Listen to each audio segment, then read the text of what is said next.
I'm Phil Neville. We've watched all the games today ahead of Match of the Day 2 tonight. I'm on the show at 10:30 with Mark Chapman, who's presenting, and Alan Shearer. So fire your questions ahead. I'm going to be here for the next few minutes, and we'll talk about the weekend's games and goals and talking points. Right, so we'll start things off with asking about Man United.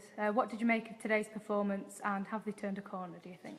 Well, I think the win was more important than the actual performance, but I actually thought it was a good performance. I've seen a consistent performance from Manchester United over the last 5 weeks. I think it's a team that is playing well.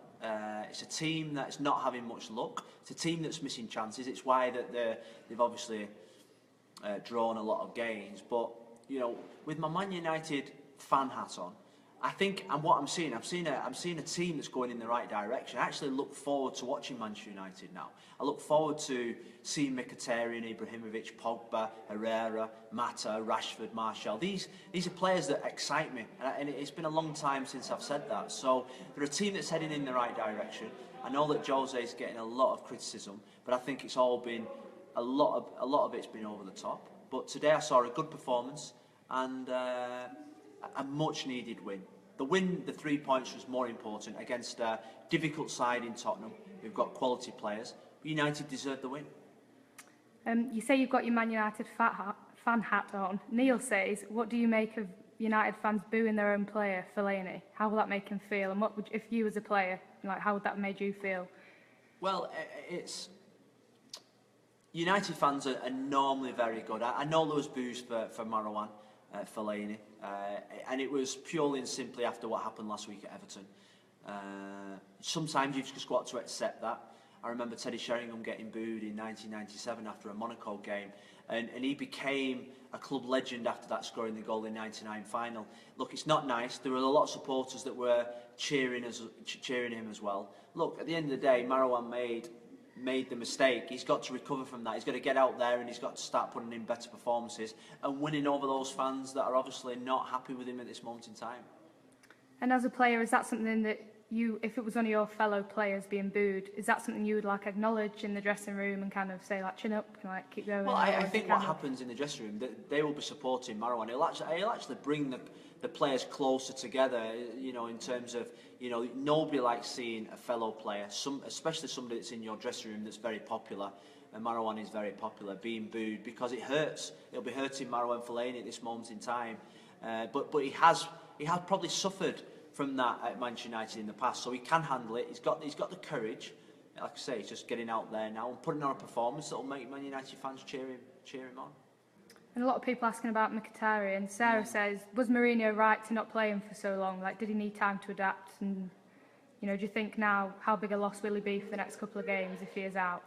Well, Mickey T, I think that the fans are calling him. I think what's justified is, in his performances the last 3 or 4 games, is that actually probably what Jose Mourinho did was probably the right thing for the long-term development of Henrik Mkhitaryan, because we saw his performance in the Manchester derby, and he did look like a fish out of water. He did look like the pace was too quick for him. It looked like, he looked a shadow of the player that we saw for Borussia Dortmund. So maybe it was the best thing for him. He did suffer from a few injuries, little niggles, and probably the size and the expectation of Manchester United, maybe he needed time to adapt. Now we're seeing the real Henrik Mkhitaryan. Fantastic player, great goal today, and the only disappointment was the fact that he came off at the end. Sam says, what should the aim for Man United be this season? Do you think the title's gone for them, and is the top 4, is that even realistic?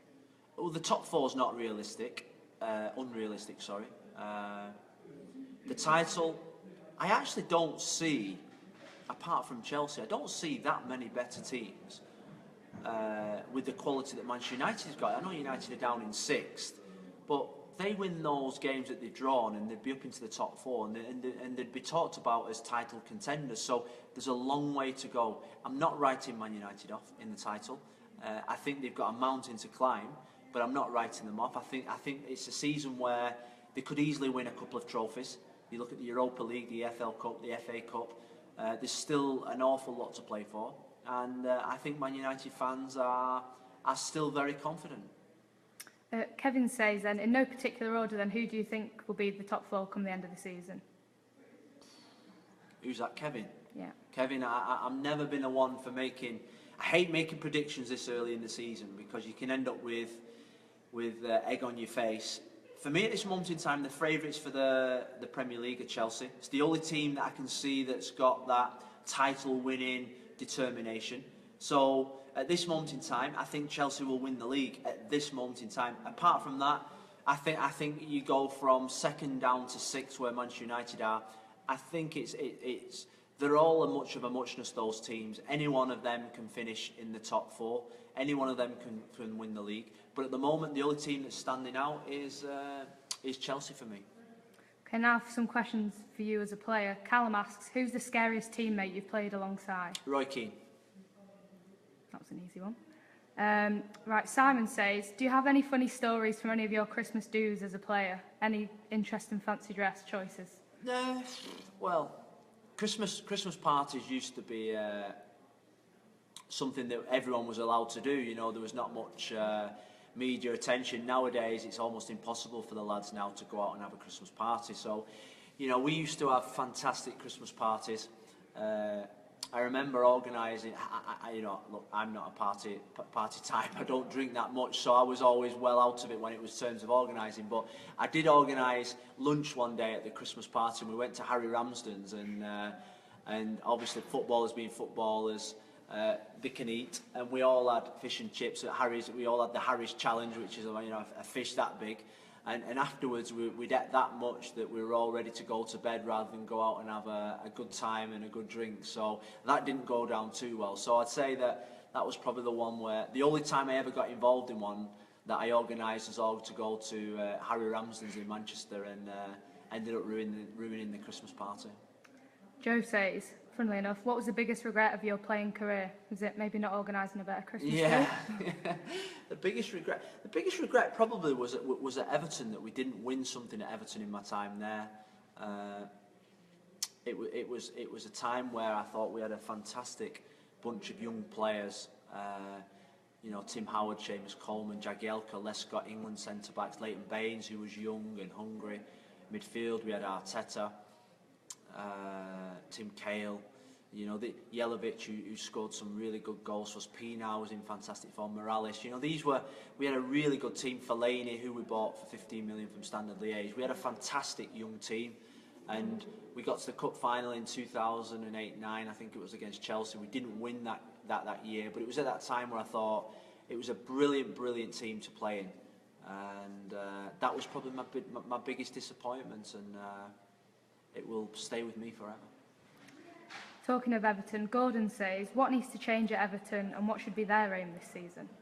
Well, the Everton aim should be in that pack along with Manchester United to challenge for 5th, 6th. You know, they finished like low down the last couple of years under Roberto Martinez. So it's to get back up to finishing in the types of areas that we used to finish under David Moyes. Obviously, cup competitions is always something that you know, that Everton should be looking to win. But they need to improve their performances. It looks to me as if that they're not playing well. They've lost confidence. I was at the game yesterday at Watford, and I was so disappointed. First time I've seen Everton live, and you get a better feel for things when you're live.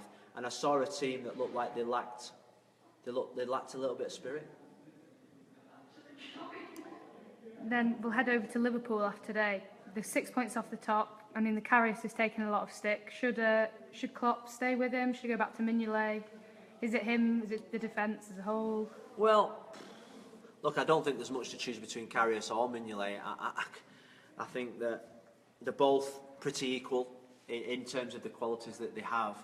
So it's a real tough decision. You know, I look back at the start of the season when Joe Hart went to Torino, and I thought, if Liverpool signed Joe Hart, then they'd probably have a fantastic chance of winning the Premier League. To win the Premier League, you need a good goalkeeper. You need 2 good centre-backs. Unfortunately, I don't think Liverpool have either. Look, I don't want to criticise keepers for making mistakes, because everybody makes mistakes, but in terms of the quality that I've seen already, I'm not sure that the performances back up what I'm seeing on the pitch. Brilliant. That's everything. Thank you.